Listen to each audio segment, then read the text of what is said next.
आंखों को बंद करेंगे, प्रार्थना करेंगे। हम लोग इस प्रार्थना को प्रभु यीशु मसीह के नाम से प्रार्थना करेंगे और शुरू करेंगे। हालेलुया। धन्यवाद देना चाहते पिता परमेश्वर इस खूबसूरत समय के लिए खुदावंद जी कि आपने हमको दिया कि एक बार फिर से हम आपकी हुजूरी में निकल कर के आने पाए, आपकी आराधना कर सकें, आपकी स्तुति कर सकें, प्रशंसा कर सकें प्रभु, और आपके नाम को बुलंदी पर उठा सकें। हम धन्यवाद देना चाहते पिता परमेश्वर गुज़रे हफ्ते की तमाम आशीष के लिए जो कि आपने हमको दी पिता। हर पल जो आप हमारे साथ में रहे प्रभु, दुष्ट की तमाम युक्तियों का आपने फेल किया है पिता परमेश्वर, अपने आनंद अपने छुटकारे से आपने हमको भरा है। हम आपका धन्यवाद देते पिता परमेश्वर, धन्यवाद देते खुदा कि एक बार फिर से आपने हमको ये मौका दिया है कि हम आपकी आराधना कर सके। आप इस योग्य हैं प्रभु, आप महान हैं, आप महान हैं और आप महान हैं, और आपके जैसा और कोई परमेश्वर नहीं जो कि अद्भुत कार्य को करता है। हम धन्यवाद देना चाहते हैं प्रभु कि हमारी प्रार्थनाओं को सुन करके उत्तर देने वाले परमेश्वर है। हम धन्यवाद देते खुदा कि आप हमारी दिक्कतों में मुस्तैद मददगार है पिता परमेश्वर। हम धन्यवाद देते खुदा कि आपकी वफादारी हमेशा बनी रहती है। कई बार हम भूल जाते हैं, कई बार हम भटक जाते हैं, कई बार हम राह से बेरा हो जाते हैं। प्रभु आपका फजल हमको हमेशा ढूंढ करके ले आता है और वो कभी कम नहीं पड़ता। हम आपका धन्यवाद देना चाहते हैं, धन्यवाद देना चाहते हैं प्रभु उस प्रेम के लिए जिसमें कि आप हमको लेकर के चले, और चाहते हैं पिता परमेश्वर इसी प्रेम में हम आपके वचन की गहरी बातों को समझने पाए, हम आपकी भेद की बातों को हम समझने पाए प्रभु, और होने पाए प्रभु कि अपने सवालों से ऊपर उठ करके हम आपके साथ में पूरी वफादारी के साथ में, पूरी ईमानदारी के साथ में चलने पाए, और वो आपको वो आदर और महिमा देने पाए जिसके आप योग्य हैं पिता परमेश्वर। इस पूरी आराधना को आपके हाथ में सौंपते हैं, चाहते शुरू से करते खुदा आप हमारे साथ करें। जितने लोग आज के दिन हमारे साथ में जुड़ते हैं, एक एक जन का जीवन छुआ जाए और वो बदल जाए पिता परमेश्वर। आपके बड़े अभिषेक को चाहते हैं, देखिए संभाले अपनी भली भावनी और शिक्षा को हमारे बीच में पूरा करें। यीशु के नाम से मांगते हैं, Amen and amen. Hallelujah. Thank you, hallelujah, Jesus. Hallelujah. मैं हर समय यहोवा को धन्य कहा करूंगा, उसकी स्तुति निरंतर मेरे मुख से होती रहेगी। मैं यहोवा पर घमंड करूंगा, नम्र लोग ये सुनकर आनंदित होंगे। मेरे साथ यहोवा की बड़ाई करो और आओ हम मिलकर उसके नाम की स्तुति करें। Thank you, Jesus. Hallelujah. कुछ गीतों गाएंगे हम लोग, प्रभु की महिमा करेंगे। Thank you, Jesus. Hallelujah.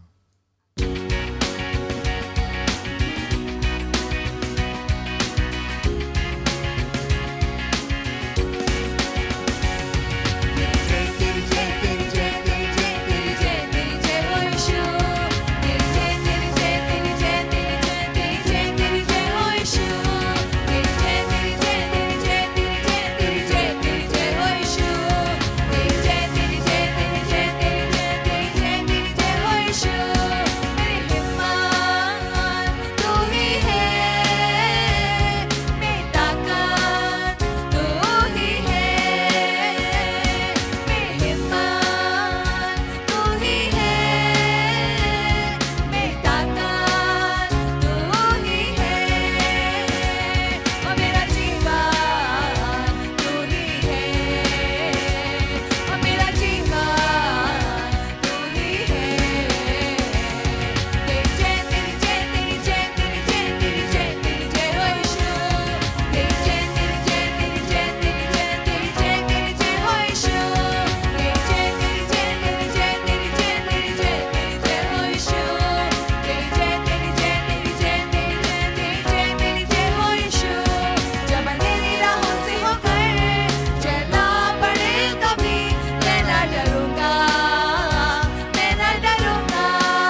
प्रभु जी, हमारे जीवन में वास करने वाले प्रभु, इस जीवन को अपना मंदिर बनाने वाले परमेश्वर, हम आपकी महिमा करते हैं।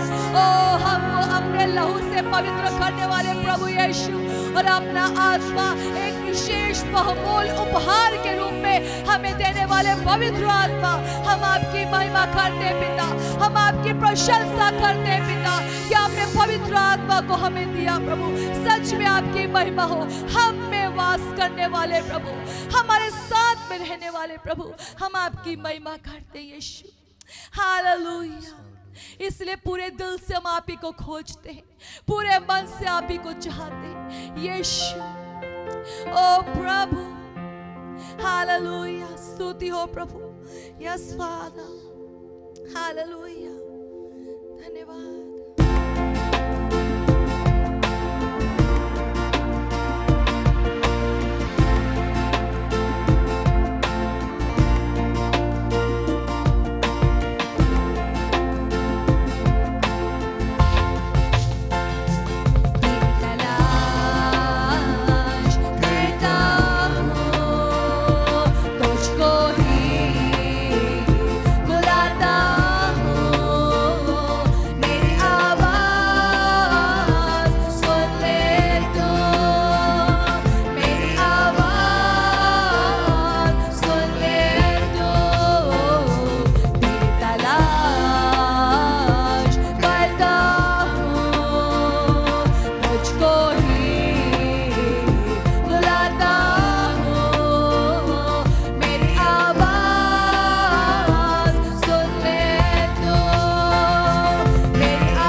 वैसे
यीशु का मूल स्रोत है। यीशु आप ही जीवन के रचयिता है। पिता आप ही उजियाले के रचयिता है। पिता आप ही अंधकार को हटा के रोशनी लाने वाले पिता परमेश्वर है। इसलिए हम आपकी तलाश में लगे हैं प्रभु।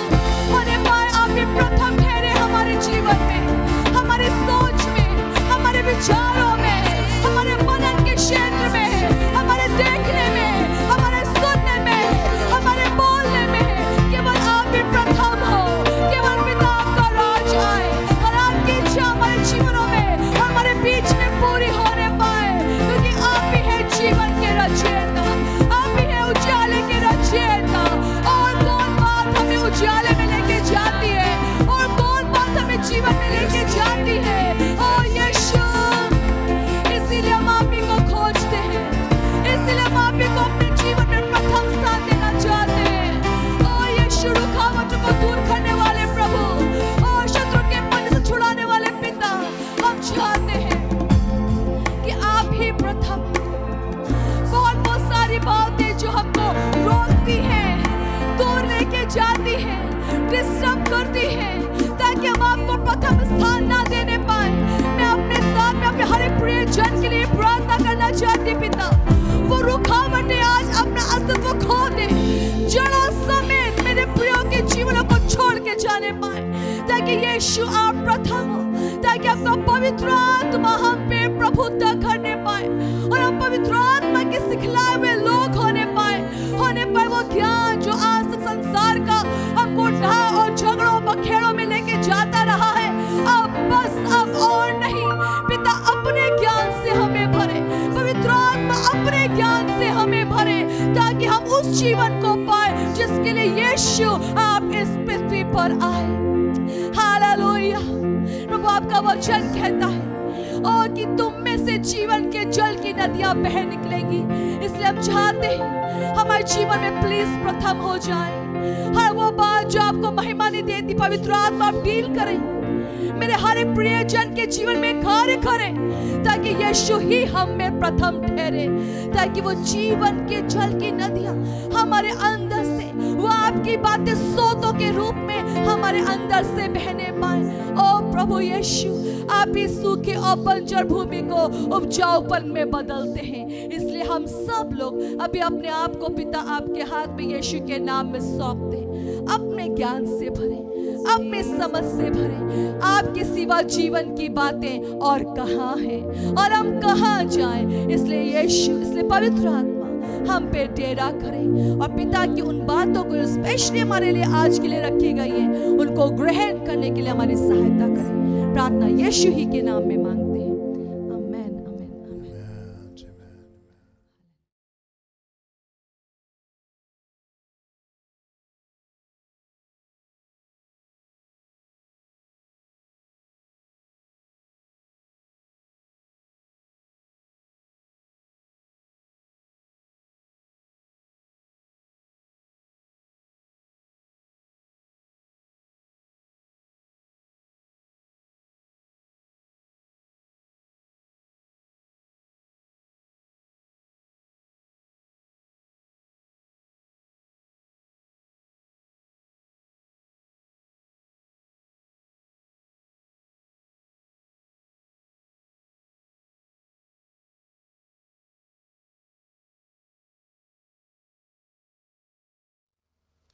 पहला कुरिन्थियों का 14वां अध्याय उसके पहले पद से 5वें पद को देखेंगे। 1 Corinthians chapter 14 verses 1 to 5। प्रेम का अनुकरण करो और आत्मिक वरदानों की भी धुन में रहो जी। विशेष करके ये कि भविष्यवाणी करो, क्योंकि जो अन्य भाषा में बातें करता है वो मनुष्यों से नहीं परंतु परमेश्वर से बातें करता है, इसलिए कि उसकी बातें कोई नहीं समझता, क्योंकि वो भेद की बातें आत्मा में होकर बोलता है। परंतु जो भविष्यवाणी करता है वो मनुष्यों से उन्नति और उपदेश और शांति की बातें कहता है। जो अन्य भाषा में बातें करता है वो अपनी ही उन्नति करता है, परंतु जो भविष्यवाणी करता है वो कलीसिया की उन्नति करता है।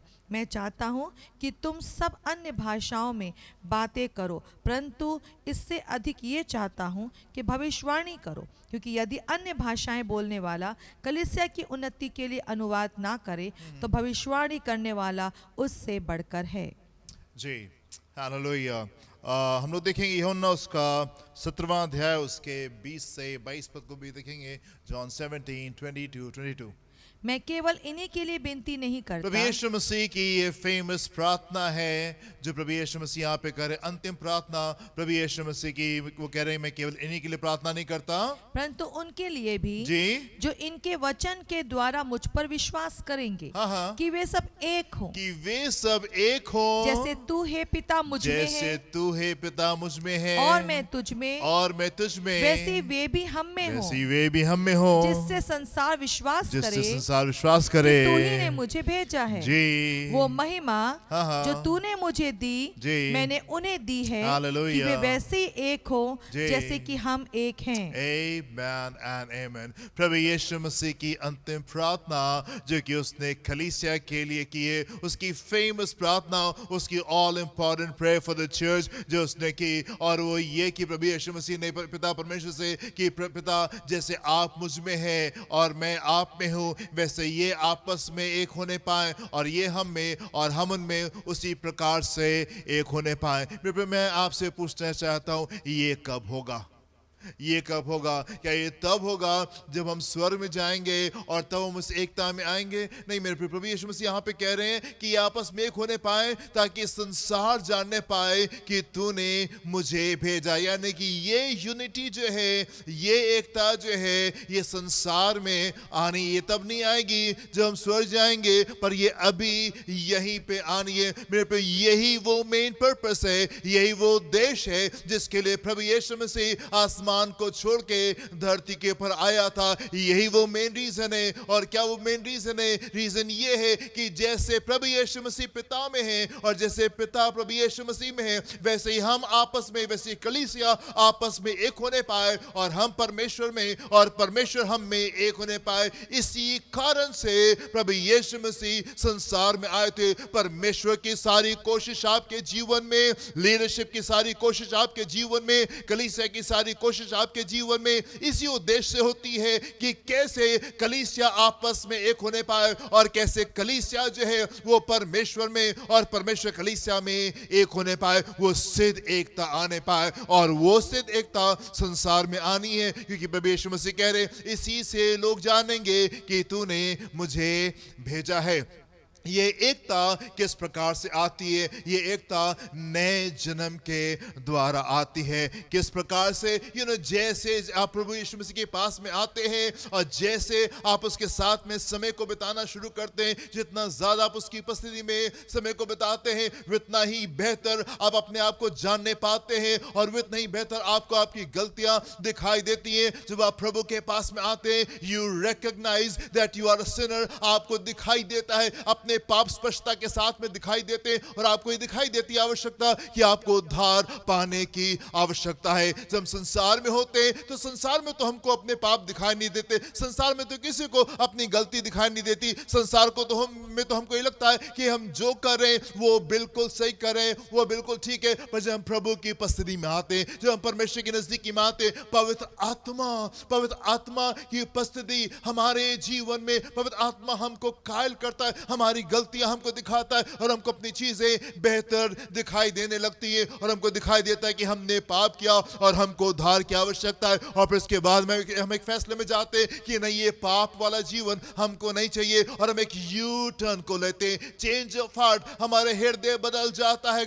मन का परिवर्तन हो जाता है। पाप से मन फिराव लेकर के हम प्रभु के मार्ग पर चलने की कोशिश करते हैं, हम पश्चाताप में जाते हैं, हमें अपने पाप को हम देखने पाते हैं और उनको देख करके हमको बुरा लगता है। We feel bad about it, हमको उसके बारे में बुरा लगता है और हम उसको छोड़ना मांगते। प्रभु ये पाप हमने की, हम पश्चाताप करते हैं। ना सिर्फ हमको बुरा लगता है पर हम परमेश्वर को सॉरी भी बोलते हैं, प्रभु हमसे गलती हुई, हमको क्षमा कर दीजिए। हम उसके पास में आते हैं और हम उससे कहते हैं, प्रभु हम चाहते कि आप हमारे उद्धार करता परमेश्वर हो जाए, हमारे जीवन में आ जाए और हमको अपना बेटा बना ले, आपसे आप हमारे प्रभु हो जाइए और हम आपके पीछे हम चलना मांगते हैं। और जल्दी आने वाले दिनों चरणों में हम सही समय के ऊपर अपने विश्वास का जो प्रकटीकरण है वो पानी के बपतिस्मे के द्वारा लेते हैं। एंड जब हम ये प्रोसेस को कंप्लीट कर लेते हैं उसके बाद में परमेश्वर अपने सही समय पे हमको पवित्र आत्मा का दान देते हैं। सही समय पे परमेश्वर पवित्र आत्मा का दान देते हैं। एंड ये पवित्र आत्मा का दान क्या है?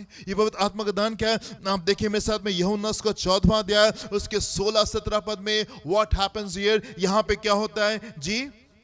मैं पिता से विनती करूंगा, मैं पिता से विनती करूंगा और वो तुम्हें एक और सहायक और वो देगा, तुमको एक और सहायक देगा कि वो सर्वदा तुम्हारे साथ रहे, जी, अर्थात सत्य का आत्मा, जी, जिसे संसार ग्रहण नहीं कर सकता, जी, क्योंकि वो ना उसे देखता है हाँ, और ना उसे जानता है। जी, तुम उसे जानते हो, तुम उसे जानते हो क्योंकि वो तुम्हारे साथ क्योंकि रहता वो है तुम्हारे साथ में रहता और है वो तुम में होगा। और वो पवित्र आत्मा जो परमेश्वर है तुम में होगा। तुम उसको जानते हो क्योंकि वो तुम्हारे साथ में रहता है। But what happens at baptism, जब पवित्र आत्मा का बपतिस्मा आपको मिलता है उस समय क्या होता है? वो पवित्र आत्मा जिसको आप जानते हैं जो कि आपके साथ में रहता था वो अब आप में हो जाता है, आप उसमें और वो आप में। अब यहाँ से एकता की शुरुआत जो है वो शुरू होने लगती है। यहाँ से हम एकता में कैसे आएंगे? यहाँ से उसकी बिगिनिंग होती है, यहाँ से उसकी शुरुआत होती है। पवित्र आत्मा परमेश्वर की तरफ से हमारे पर मोहर होता है अप्रूवल का। यस, परमेश्वर हमारी तमाम चीजों को, इन तमाम चीजों को देख के वो अप्रूव करते हैं। हम उसके पास में आए, हमने जाना कि हम पापी थे, हमने अपने पाप से मन फिराया, हमने उसके लिए पश्चाताप किया, हमने यीशु को अपने उद्धारकर्ता परमेश्वर के रूप में ग्रहण किया और हमने पानी का बपतिस्मा भी चिन्ह के रूप में लिया। जब इन तमाम कामों को करते परमेश्वर देखते कि यस क्या हमने सही उद्देश्य से किया है, एंड देन उसको प्रूफ करते और पवित्र आत्मा का दान हमको देते हैं और इस प्रकार से हम नए जन्म को प्राप्त करते हैं और इस प्रकार से हमारा पहला कदम प्रभु यीशु मसीह में सिद्ध होने पाता है। पहला कदम प्रभु यीशु मसीह में कंप्लीट होने पाता है। आप देखिए मेरे साथ में रोमियोस का 8वां अध्याय 6 से 9 पद को देखेंगे। यहाँ पे क्या लिखा है? फर्स्ट स्टेप हमारा मसीह में इस प्रकार से कंप्लीट होता है। ये यूनिटी जिसकी बात परमेश्वर कर रहे हैं ये किस प्रकार से आती है? Romans chapter 8 versus 6 to 9।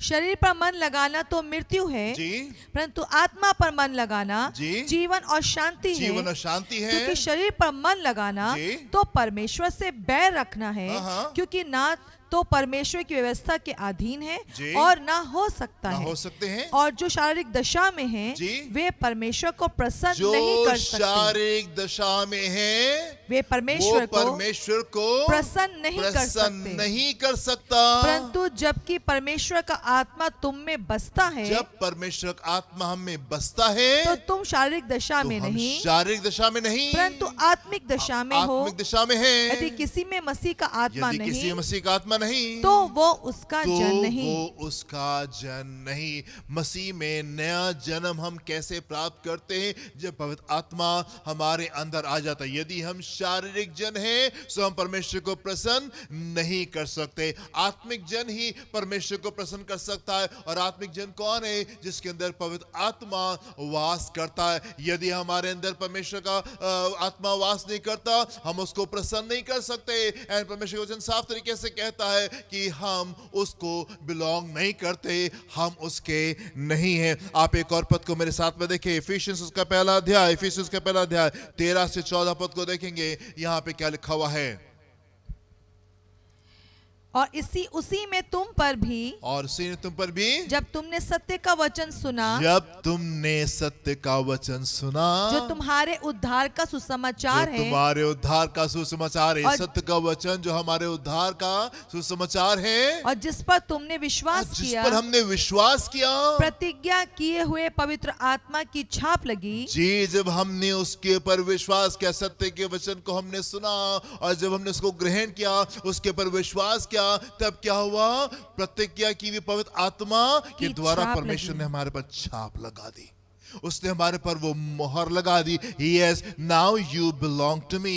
ये जन मेरा है। पवित्र आत्मा क्या है? परमेश्वर की छाप आपके ऊपर है कि यस, अब आप परमेश्वर को बिलोंग करते हैं। आगे, वो उसके मोल लिए हुओं के छुटकारे के लिए जी हमारी मिरास का बयाना है जी कि उसकी महिमा की स्तुति हो। जी जी जी। सो नाउ इस प्रकार से हमारा जो नया जन्म है वो कंप्लीट होता है। हमारा फर्स्ट स्टेप इन क्राइस्ट जो है वो कंप्लीट होता है। प्रभु यीशु मसीह जिस एकता के लिए प्रार्थना करे थे, ओ पिता, ये जैसे आप हम में हो और मैं आप में हूँ, वैसे ये लोग आपस में एक होने पाए और हम इनमें और ये हम में एक होने पाए। ये ऑल इंपॉर्टेंट प्रेयर प्रभु यीशु मसीह की, जिस कारण से वो आसमान को छोड़ के धरती के ऊपर आया। सारा इनिशिएटिव परमेश्वर का, सारी कोशिश परमेश्वर की, सारी कोशिश कलीसिया की इसी उद्देश्य से होती है कि कैसे कलीसिया आपस में एक होने पाए और हम परमेश्वर में एक होने पाए और परमेश्वर हम में एक होने पाए। ये यूनिटी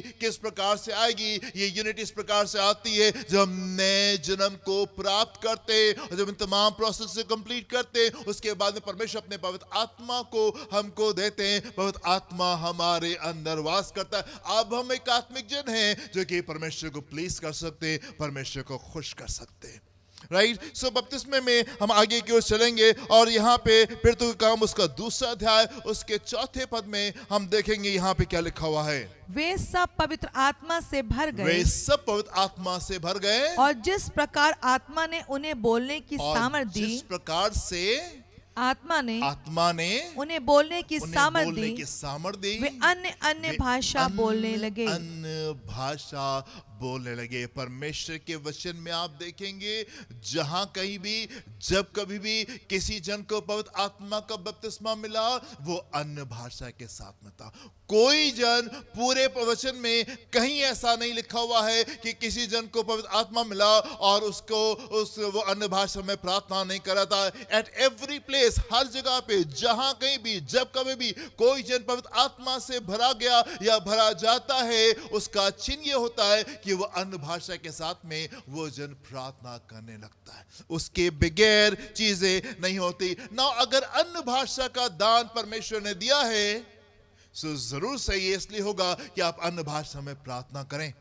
एंड यदि अन्य भाषा में प्रार्थना करने से कुछ पूरा नहीं होता, कोई फायदा नहीं होता, तो परमेश्वर हमको अन्य भाषा क्यों देते? अगर परमेश्वर ने हमको अन्य भाषा दिया है कि हम उसके द्वारा हम प्रार्थना करने पाए, तो जरूर है कि हमको प्रार्थना करना चाहिए। एंड क्योंकि उसने इस बात को ठहराया है कि हम अन्य भाषा में प्रार्थना करें, तो डेफिनेटली उसका एक उद्देश्य होगा, उसका एक पर्पस होगा, उसका एक रीजन होगा, उसका कारण होगा, उसका कुछ फायदा होगा। इसीलिए परमेश्वर ने इस बात को ठहराया है कि हम अन्य भाषा में हम प्रार्थना करने पाए। इसीलिए परमेश्वर ने जब पवित्र आत्मा का दान हमको देता है, तो उसके साथ में अन्य भाषा का दान भी वो हमको देता है। हम वापस अपने टेक्स्ट में आएंगे, पहला कुरिन्थियों उसका 14वां अध्याय उसके दूसरे पद से देखेंगे। यहाँ पे क्या लिखा हुआ है? क्योंकि जो अन्य भाषा में बातें करता है, क्योंकि जो अन्य भाषा में क्या लिखा हुआ है? जो अन्य भाषा में प्रार्थना करता है, यानी कि there are people who pray in tongues, लोग हैं जो कि अन्य भाषा में प्रार्थना करते हैं। यस, आगे। वो मनुष्यों से नहीं जी, परंतु परमेश्वर से बातें करता है, इसलिए कि उसकी बातें कोई नहीं समझता जी, क्योंकि वो भेद की बातें आत्मा में होकर बोलता है। जी, आगे। परंतु जो भविष्यवाणी करता है, जी, वो मनुष्यों से उन्नति और उपदेश और शांति की बातें कहता है। जी। जो अन्य भाषा में बातें करता है, जो अन्य भाषा में प्रार्थना करता है, वो अपनी ही उन्नति करता है। अपनी उन्नति। अगेन यहाँ पे पौलुस कह रहे हैं, जो अन्य भाषा में प्रार्थना करता है, means people pray in tongues, लोग अन्य भाषा में प्रार्थना करते हैं। आप इसके 39वें पद को देखें, यहाँ पे क्या लिखा हुआ है? अतः हे भाइयों, भविष्यवाणी करने की धुन में रहो जी, और अन्य भाषा बोलने से मना ना करो। अन्य भाषा बोलने से मना मत करो। अन्य भाषा बोलने से मना मत करो। इसके 18वें पद को भी हम देखेंगे, वर्स नंबर 18 में यहाँ पे पौलुस क्या कह रहे हैं? मैं अपने परमेश्वर का धन्यवाद करता हूँ कि मैं तुम सबसे अधिक अन्य भाषाओं में बोलता हूँ। मैं तुम सबसे अधिक अन्य भाषा में प्रार्थना करता हूँ। पौलुस कह रहे, जो अन्य भाषा में प्रार्थना करता है, जो लोग अन्य भाषा में प्रार्थना करते हैं, अन्य भाषा में प्रार्थना करने से किसी को मत रोको। एंड पौलुस यहाँ पे कह रहे, मैं तुम सबसे अधिक अन्य भाषा में प्रार्थना करता हूं, तुम सबसे अधिक अन्य भाषा में प्रार्थना करता हूं। एक और पद को मेरे साथ में आप देखिए, मरकुस उसका 16वां अध्याय 17 पद, परमेश्वर का वचन क्या कहता है जी। विश्वास करने वालों में ये चिन्ह होंगे विश्वास करने वालों में चिन्ह होंगे कि वे मेरे नाम से दुष्ट आत्माओं को निकालेंगे, दुष्ट आत्मा को निकालेंगे, नई नई भाषा बोलेंगे। नई नई भाषा बोलेंगे। विश्वास करने वालों में ये चिन्ह होंगे कि वो नई नई भाषा बोलेंगे। जो मुझ पर विश्वास करेगा वो नई नई भाषा को बोलने पाएगा। स्पीकिंग इन टंग्स, अन्य भाषा में प्रार्थना करना, इंटीग्रल पार्ट ऑफ क्रिश्चियनिटी। ये मसीही जीवन का ये मूल चीजें हैं, ये बुनियादी बातें हैं। जब मसीह जीवन में आ जाते हैं, अन्य भाषा में प्रार्थना करना जरूरी बात है। परमेश्वर के पास में आना, प्रभु यीशु मसीह ने निकोदेमुस से कहा, जब तक कि तुम जल से और आत्मा से पैदा नहीं होगे तब तक कि तुम स्वर्ग के राज में प्रवेश नहीं कर सकते। जब आत्मा से पैदा होते, जब पवित्र आत्मा का दान हमको मिलता है तो अन्य भाषा के साथ में हमको मिलता है। एंड यदि परमेश्वर ने अन्य भाषा का दान हमको दिया है तो जरूर इसलिए दिया है कि हम अन्य भाषा में हम प्रार्थना करने पाए। एंड यदि हम अन्य भाषा में प्रार्थना करें और क्योंकि परमेश्वर ने इस दान को दिया तो डेफिनेटली इसका कोई ना कोई फायदा होगा, कोई ना कोई रीजन है जिस वजह से परमेश्वर ने ये दान हमको दिया है। और इसलिए जरूरी है कि हम अन्य भाषा में प्रार्थना करने पाए। यहाँ पे परमेश्वर का वचन कह रहा है, जो विश्वास करेगा वो अन्य अन्य भाषाओं को बोलेगा। पौलुस कह रहे, किसी को प्रार्थना करने से, अन्य भाषा में प्रार्थना करने से रोको नहीं, और मैं तुम सबसे कहीं अधिक अन्य भाषा में प्रार्थना करता हूं। डेफिनेटली पौलुस ने कुछ चीजों को पाया होगा, इसीलिए पौलुस कह रहे, यस, अन्य भाषा में प्रार्थना करना जरूरी है। ऑफ कोर्स ये जो 14 चैप्टर है ये इस बात को दिखा रहा है। पौलुस यहाँ पे बार बार इस बात को कह रहे हैं कि ओके ठीक है, इट इज गुड कि तुम अन्य भाषा में प्रार्थना करते हो, पर भविष्यवाणी के दान के लिए जाओ, उसके नेक्स्ट स्टेप पे जाओ, आगे बढ़ो। पवित्र आत्मा का दान तुमको मिल गया है, पर अब तुम भविष्यवाणी करना शुरू करो। बट इसका मतलब ये नहीं है कि कहीं से वो अन्य भाषा बोलने को मना कर रहा है। वो कह रहा है, मैं तुम सबसे कहीं ज्यादा अन्य भाषा में प्रार्थना करता हूं। सो बहुत आवश्यक है, बहुत अच्छी बात है यदि आप भविष्यवाणी के दान के लिए जाना मांगते हैं, पर उसके साथ साथ जरूरी ये भी है कि आप अन्य भाषा में आप प्रार्थना करने पाए। हम फिर से अपने टेक्स्ट को देखेंगे, वापस आएंगे और उसके दूसरे पद से देखेंगे यहाँ पे क्या लिखा हुआ है।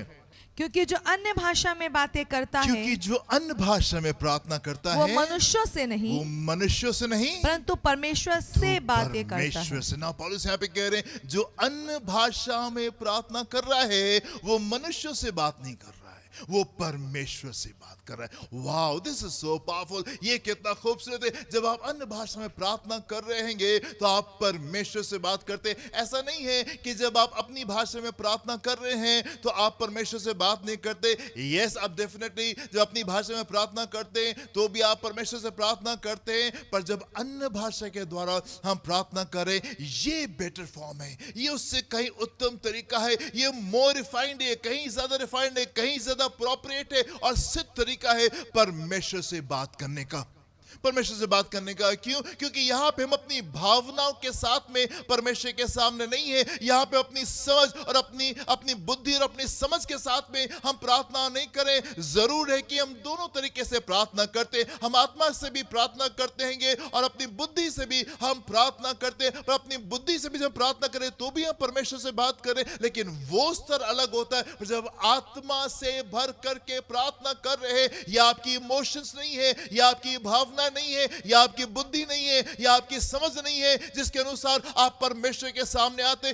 कई बार हम भावनाओं से भर करके प्रार्थना करते, कई बार अपनी बुद्धि अपनी समझ के अनुसार हम चीजों के लिए प्रार्थना करते। हमारा विश्वास का स्तर वहां पे नहीं होता, हम चीजों को सही ढंग से हम नहीं देख रहे होते और इसलिए कई बार हम गड़बड़ी को महसूस करते और हम देखते हैं कई बार हमारी प्रार्थना का उत्तर हमको नहीं मिलता क्योंकि हम सही ढंग से हम प्रार्थना नहीं कर रहे होते। कई बार हम भावना के साथ में हम निकल के आते, पर आत्मा में प्रार्थना करना, जब आप अन्य भाषा के साथ में आप प्रार्थना कर रहे होते हैं, यहां पे पौलुस कह रहे हैं वो परमेश्वर से बात कर रहा है, वो परमेश्वर से बात कर रहा है। ये एक राइट तरीका है, ये एक सिद्ध तरीका है, ये एक बेहतर तरीका है, क्योंकि आप वो बोल रहे जो परमेश्वर की इच्छा है। आप उन शब्दों का इस्तेमाल कर रहे हैं जिस प्रकार से आपको परमेश्वर के सामने निकल करके आना चाहिए। आपकी बुद्धि नहीं है या आपकी समझ नहीं है, पर पवित्र आत्मा आपकी आत्मा की सहायता सहायता कर रहा है कि आप चीजों को सही तरीके से देख करके सही तरीके से आप चीजों को परमेश्वर के सामने आप प्रेजेंट करने पाए।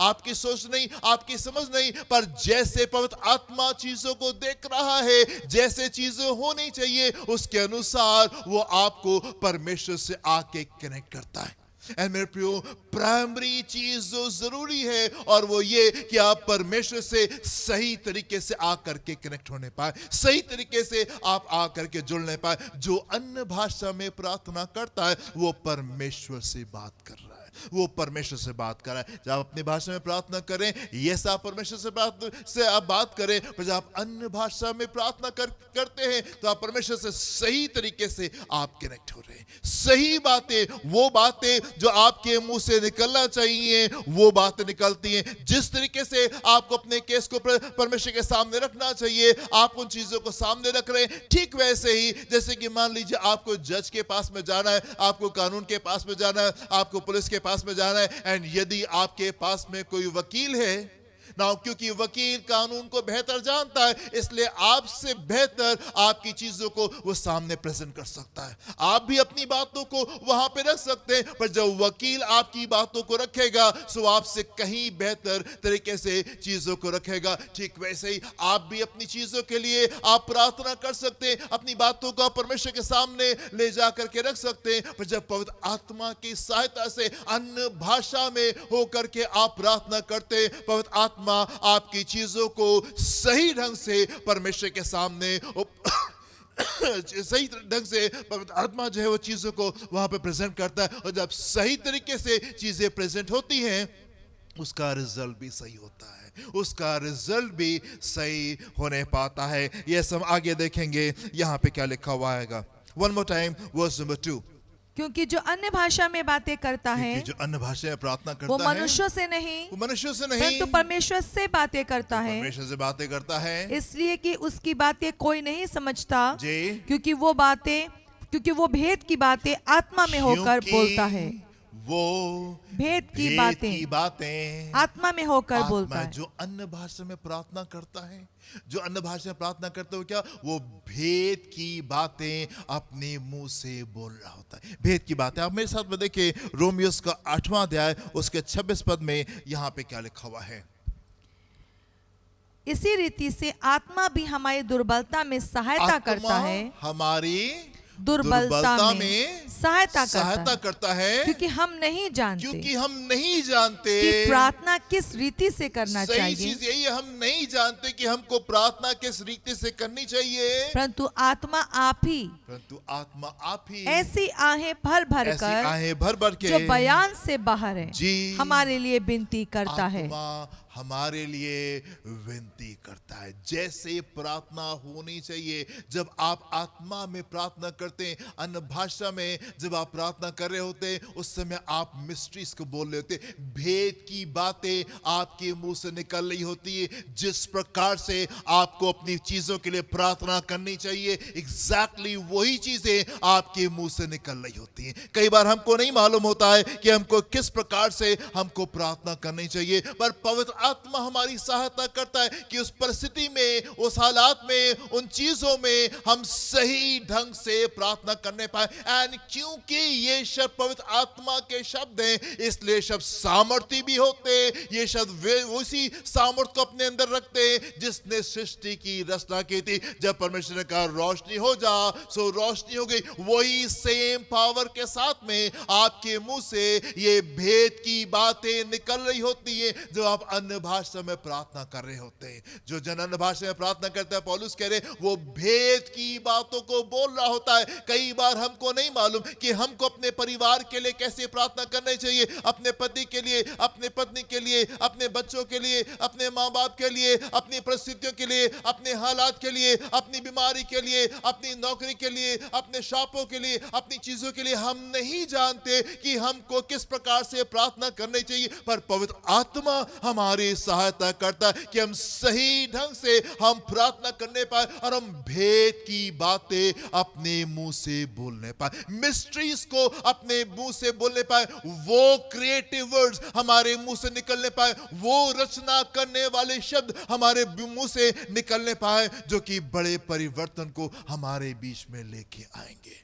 Amen। जब आप अपनी बुद्धि से, अपनी समझ से, अपनी भाषा में प्रार्थना कर रहे होते हैं, सो वो प्रार्थना आपकी बुद्धि की होती है, आपकी समझ की होती है। जैसे आप उस परिस्थिति को देख रहे हैं, जैसे आप उस परिस्थिति को समझ रहे हैं, आप उस प्रकार से प्रार्थना करते हैं। पर जब आप आत्मा में भर के प्रार्थना करते हैं, जब आप पवित्र आत्मा से अन्य भाषा में प्रार्थना कर रहे होते, आपकी बुद्धि, आपकी समझ नहीं है, परमेश्वर का पवित्र आत्मा अपनी परफेक्ट अंडरस्टैंडिंग में, अपनी सिद्ध समझ के साथ में, वो आपकी आत्मा के द्वारा वो प्रार्थना करा रहा होता है जो कि जरूरी है, और आपके मुंह से वो रचना करने वाले शब्द निकलने होते हैं जिन्होंने इस सृष्टि की रचना की है। जो जन अन्य भाषा में प्रार्थना करता है, भेद की बातें उसके मुंह से निकल रही होती हैं। ये आमीन, हालेलुया। बहुत साल पहले जब हम लोग ने अपनी मिनिस्ट्री को शुरू किया तो हम लोग ने एक जगह ले ली और किराए के ऊपर, और हम लोग वहाँ पे जा करके हम प्रार्थना करते थे और घंटों हम अन्य भाषा में प्रार्थना करते थे।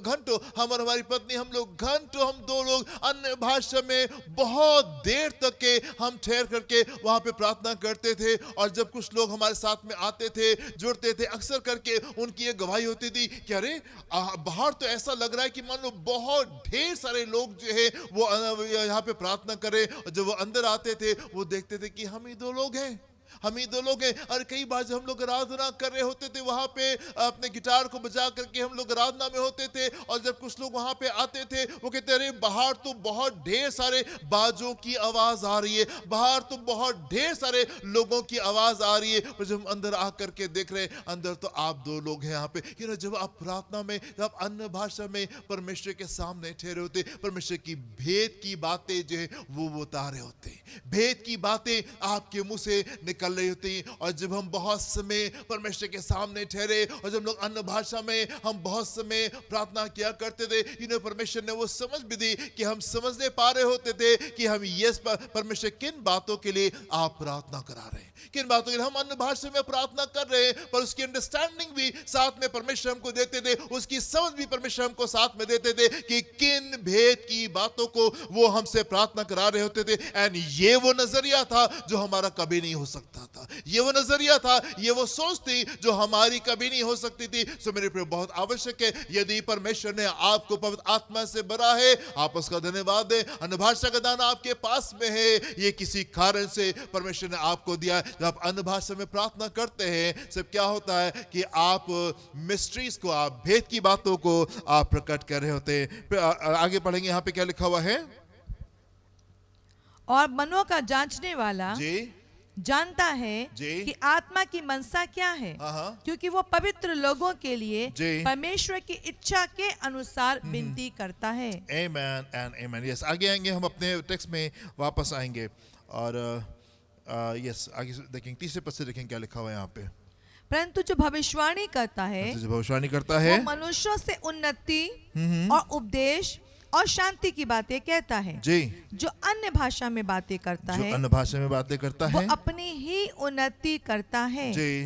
परंतु जो भविष्यवाणी करता है वो कलीसिया की उन्नति करता है। जो अन्य भाषा में प्रार्थना करता है वो क्या करता है, अपनी ही उन्नति करता है, उन्नति करता है। अभी हमने पढ़ा था रोमियो उसके 8वें अध्याय के 26वें पद में कि हमें नहीं मालूम, बहुत आत्मा हमारी सहायता करता है, हमें नहीं मालूम कि हमको किस चीज के लिए किस प्रकार से प्रार्थना करनी चाहिए। वी डू नॉट नो, हमें हमारे पास इतनी समझ नहीं है कि हमको इस प्रकार से प्रार्थना करनी चाहिए। पवित्र आत्मा हमारी सहायता करता है, पवित्र आत्मा हमारी सहायता करता है कि हम उन चीजों के लिए सही ढंग से, सही तरीके से हम हो करके हम प्रार्थना करने पाए। और यहाँ पे पौलुस कह रहे हैं कि जो अन्य भाषा में प्रार्थना करता है वो अपनी उन्नति कराता है, अपनी उन्नति कराता है। यदि अन्य भाषा का अगर इंटरप्रिटेशन होगा, उसका अनुवाद होगा, तो कलीसिया भी इस बात से उन्नति करने पाएगी। राइट, ये लिखा है ना, फिर से पढ़ें क्या लिखा है सेक्शन में।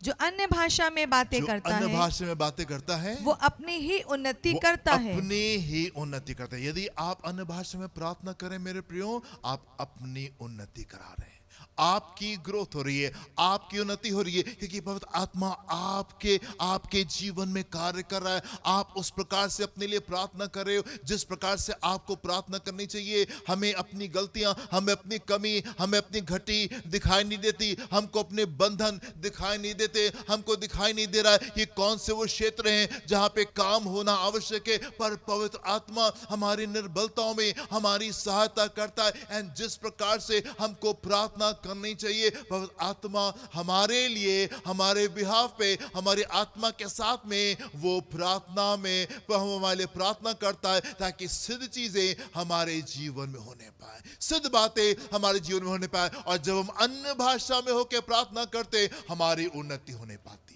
हमारी उन्नति होने पाती है। क्योंकि हम जब अपनी भाषा में प्रार्थना करें, हमें मालूम ही नहीं कि हमको कैसे प्रार्थना करनी चाहिए, इसलिए हम उन क्षेत्रों में हम छुटकारे को महसूस ही नहीं करते, वो बंधन वहीं पे रह जाते हैं, क्योंकि हमको दिखाई नहीं दे रहा है कि ये वो बंधन है जो कि हमको आगे बढ़ने से रोक रहे। पर अन्य भाषा में प्रार्थना करने से पवित्र आत्मा उन तमाम नेसेसरी चीजों के लिए, उन तमाम आवश्यक बातों के लिए वो हमसे प्रार्थना करा रहा होता है। एंड देन हम उस बंधनों से रिलीज होके नए जीवन में हम प्रवेश कर रहे होते हैं। यू नो, जितना ज्यादा आप अन्य भाषा में प्रार्थना करेंगे, जितना ज्यादा आप आत्मा में होकर के प्रार्थना करेंगे, उतना ही ज्यादा पवित्र आत्मा आपके जीवन को कंट्रोल करेगा, उतना ही आपके बीच का संबंध बेहतर होने पाएगा, उतना ही आप चीजों को बेहतर समझने पाएंगे, उतना ही बेटर कम्युनिकेशन आपके बीच में होने पाएगा। आप कहेंगे पवित्र आत्मा की समझ में आएगा, पवित्र आत्मा कहेगा आपकी समझ में आएगा, क्योंकि आप उसके साथ में समय को बिता रहे हैं। बेटर कम्युनिकेशन आपके बीच में रहने पाएगा, बेटर संवाद जो है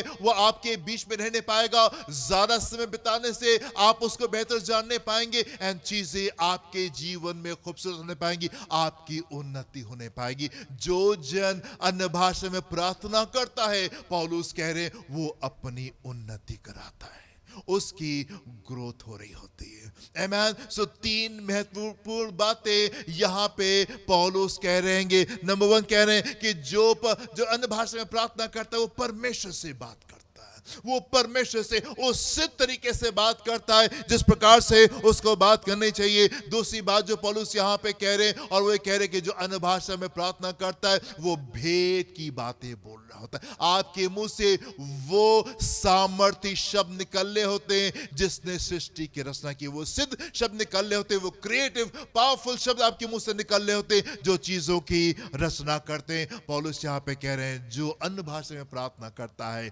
उसके वो अपनी उन्नति कराता है, वो अपनी उन्नति कराता है।